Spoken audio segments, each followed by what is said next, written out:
Hi hello run. So দিল্লিতে যে কারণ মানে যে ঘটনাটা ঘটেছে, আহ, খুবই মর্মান্তিক, বা এটাকে বলা যেতে পারে যে মেনে নেওয়া যায় না। এবার ব্যাপারটা আসছে, সেটা হলো এখন যে ঘটনাটা ঘটছে যেটাকে বলা হচ্ছে 2.5। এই 2.5-এর মধ্যে কি কি আসতে পারে, সেটা অবশ্যই তোমরা বিভিন্ন নিউজে দেখতে পাচ্ছ এখন। যাদের 2.5-এর আইডিয়াটা নেই, সেটা হলো আমাদের দুটো মেন যেটা ইয়ে ছিল যে পাকিস্তান আর চীন, অ্যান্ড আদার্স যেগুলো রয়েছে সেগুলো থেকে আমাদের অ্যাটাকগুলো হচ্ছিল। এবার 0.5 যেটা রয়েছে সেটা হলো আমাদের ইন্টারনাল, মানে যে কজন ধরা পড়েছে সবাই কিন্তু আমাদের ইন্ডিয়ার ভেতরে রয়েছে, তারা বিভিন্ন প্রফেশনাল রয়েছে, তার মধ্যে ডক্টর রয়েছে, তারা এর মধ্যে ইনভলভ থাকছে, যেটাকে 0.5 ধরা হচ্ছে। এবার এটা যে শুধু ডক্টরের মধ্যেই থাকবে, বা আমরা যেটা বলি ডাক্তারদের মধ্যেই থাকবে, সেটা কিন্তু না। ইন ফিউচার এটা কিন্তু সাইবারের দিকেও আসতে পারে। এবার সাইবারটা কি, সাইবার অলরেডি চলছে, এমন নয় যে চলছে না, অলরেডি চলছে, যেটাকে বলা হচ্ছে সাইবার ওয়ার। এটা নিয়ে আমি আগে ভিডিও বানিয়েছিলাম কিন্তু কেউ গুরুত্ব দেয়নি। কিন্তু এটাও কিন্তু ফিউচারের একটা থ্রেট আমাদের নেশনের ক্ষেত্রে। তো যারা মনে করে যে সাইবার সিকিউরিটি হচ্ছে ইলিগাল কাজে ইউজ হয়, তা কিন্তু না। সাইবার সিকিউরিটি জাস্ট একটা টুল বলতে পারি। যেমন ওয়েপন, মানে আমরা যেটা বলি বন্দুক, বন্দুক তো চোরের কাছেও থাকে, পুলিশের কাছেও থাকে, ডাকাতের কাছেও থাকে, অ্যান্ড আর্মি যারা রয়েছে তাদের কাছেও থাকে। তো ডিপেন্ড করছে কে কীভাবে ইউজ করছে। তো সাইবার নলেজ যেটা রয়েছে, এটা কিন্তু ডিপেন্ড করছে কে কীভাবে ইউজ করবে। এবার বলতে পারো যে যারা জেনজি আছো, বা যারা একটু গ্রাম সাইডে থাকো, সাইবার কি কাজে লাগবে? এ তো কোনো কাজেই না। এখন যেটা হচ্ছে, যদি একটু ভালোভাবে তোমরা দেখো, সেটা হচ্ছে তোমাদের স্ক্যামগুলো কি হয়। টাকার স্ক্যাম হয়, সেটা কিভাবে হচ্ছে? তোমাদের পকেট দিয়ে তো টাকা তুলছে না, কোথা দিয়ে টাকা তুলছে? সেটা তোমাদের ব্যাংক অ্যাকাউন্ট থেকে, অনলাইন থ্রু। সো এটাও কিন্তু একটা সাইবার ওয়্যারের মধ্যে পড়ছে, বা সাইবার স্ক্যাম যেটা বলছি, এটাও কোথাও না কোথাও একটা সাইবার ওয়্যারের একটা পার্ট। অ্যান্ড এই যে যে ঘটনা ঘটেছে, এটার সাথে এটার রিলেশনটা কি, রাইট? তো রিলেশন এটাই, যেটা আমরা দেখতে পাচ্ছি যে আমাদের ইন্টারনাল যারা রয়েছে, ভালো ভালো প্রফেশনাল রয়েছে, তারা এই দিকে চলে আসছে। যদি সাইবার সিকিউরিটি নিয়ে যারা কাজ করছে তারাও যদি এদিকে চলে আসে, তাহলে কি হতে পারে?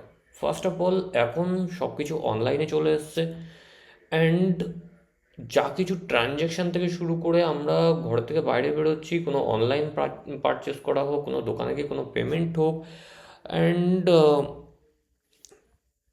যাই করছি সব কিছুই কিন্তু অনলাইনে হচ্ছে। সো যদি কেউ মনে করে যে আমি অনলাইন ট্রানজ্যাকশানটাকে বন্ধ করে দেবো, ব্যাংকিং সিস্টেমটাকে বন্ধ করে দেবো, ব্যাংকিং সিস্টেম এখন তো সব কিছু অনলাইনে হচ্ছে, যেগুলো একটা সার্ভার রয়েছে, সার্ভারটাকে যদি কেউ কেউ ডাউন করে দেয় বা বন্ধ করে দেয়, তাহলে কি কোনো ব্যাংকিং সেক্টর কাজ করতে পারবে? কারণ এখন তো অনলাইনেই সব ডিপেন্ডেন্ট। সো যদি ব্যাংকিং সেক্টরগুলোকে বন্ধ করে দেয়, তাহলে আমাদের কি হবে? অর্থনীতি যেটা রয়েছে সেটা একটা ডাউনে চলে যাবে। সেটা যদি ডাউনে চলে যায়, তাহলে অবভিয়াসলি আমাদের যে দেশ রয়েছে, দেশ একটা ন্যাশনাল সিকিউরিটি পর্যায়ে সেটা পৌঁছে যাবে কোথাও না কোথাও। একটা দেশ, মানে যেটাকে বাংলা ভাষায় বলা হয় মাজা ভেঙে দেওয়া। যদি অর্থনীতিটাই ভেঙে যায়, সো সেখানে কত বড় ক্ষতি হতে পারবে সেটা আশা করি বুঝতে পারছো। আর যেটা বুঝতে পারছো না, একবার ভেবে দেখো নোটবন্দির টাইমে কি হয়েছিল। তখন কিন্তু এমন না যে টাকা পয়সা চলছিল না, চলছিল, তারপরেও তোমরা কিরকম ক্রাইসিসে পড়েছিলে। সো যদি ব্যাংকিং সেক্টরগুলো বন্ধ হয়ে যায়, তাহলে ভাবো কি হতে পারে।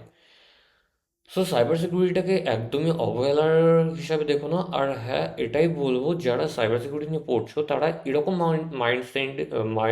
মাইন্ডসেটে এসো না যে আমাদের নেশনের প্রতি কোনো খারাপ কাজ করব। কারণ যাদের জন্য তোমরা করবে, তারা ইন ফিউচার তোমাকে সাপোর্ট করবে না, সেটা তোমরা ভালো করেই জানো। অ্যান্ড যদি এরকম মাইন্ডসেট থেকে থাকে, তো সেটা চেঞ্জ করে নাও, কারণ সেটা তোমাদের জন্য ভালো হবে না।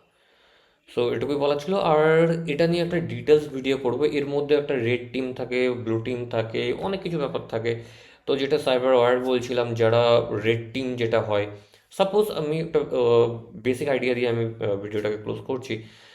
রেড টিম যারা থাকে তাদের কাজ হলো একটা জায়গা, কোনো একটা জায়গায় এন্টার করা, সেখান থেকে ডেটা নেওয়া, সেই ডেটাটা বিভিন্ন প্রসেসে, কোনো হার্ডওয়্যার থ্রু, কোনো সফটওয়্যার থ্রু। এবার এমন একটা জায়গা রয়েছে যেই জায়গাটা পুরো একটা আইসোলেটেড, সেখান থেকে ডেটাগুলোকে কী করে নেবে? তো কেউ একজন দেখা গেল যে মনে করলো যে আমি ওই সেক্টরে ঢুকবো, ওখান থেকে আমি ডেটাগুলোকে নেবো, সেটা ভাইটাল, সেটা আমাদের ডিআরডিও হতে পারে, সেটা আমাদের ইসরো হতে পারে, ব্যাংকিং সেক্টর হতে পারে, কোনো মেডিকেল সেক্টর হতে পারে। তো সেখানে ঢুকে আমি ডেটাগুলোকে নেব। তো তারা কি করবে, কোনো একটা হার্ডওয়্যার হোক বা কোনো একটা সফটওয়্যার হোক, সেখানে ঢুকবে, সেখান থেকে ডেটাগুলোকে নিয়ে বেরোবে, তারপরে সেটা এক্সপোজ করবে, সেটা আমাদের নেশনের জন্য খুবই খারাপ। তো এগুলো হচ্ছে রেড টিমের কাজ। তো রেড টিম অ্যাকচুয়ালি ভালো কাজের জন্য ইউজ করা হয়, যে দেখে যে কোনো লুপ আছে কিনা, সেগুলোকে প্রোটেক্ট করা, তো এইসব ব্যাপার থাকে। কিন্তু এগুলোকে যদি কেউ বাজে কাজে ইউজ করে, তো অবভিয়াসলি সেটাকে তো আমাদের কিছু করার নেই। যেরকম বলছিলাম যে একটা বন্দুক একজন ডাকাতের কাছে থাকলে পরে বা টেরিস্টের কাছে থাকলে পরে তারা কি করছে, মানুষ মেরে দিচ্ছে। আর সেটা যদি আর্মির কাছে থাকে বা পুলিশের কাছে থাকে, তারা সেভ করছে। তো এটাই হচ্ছে ব্যাপার। তো এটা নিয়ে আরও ডিটেলস আমি ভিডিও করব। যদি তোমাদের মনে হয় যে এই ভিডিওটা তোমাদের কাছে আহ, গুরুত্বপূর্ণ, তাহলে শেয়ার করো। যদিও বা অনেকে শেয়ার করে না, কেউ গুরুত্ব দেয় না এটাকে। কিন্তু ইন ফিউচার গুরুত্ব দাও কি না দাও, এটা আসতে চলেছে। যদি এই নলেজটা না থাকে, তাহলে কিন্তু তোমরা নিজেদেরকে প্রোটেক্ট করতে পারবে না। So that's it.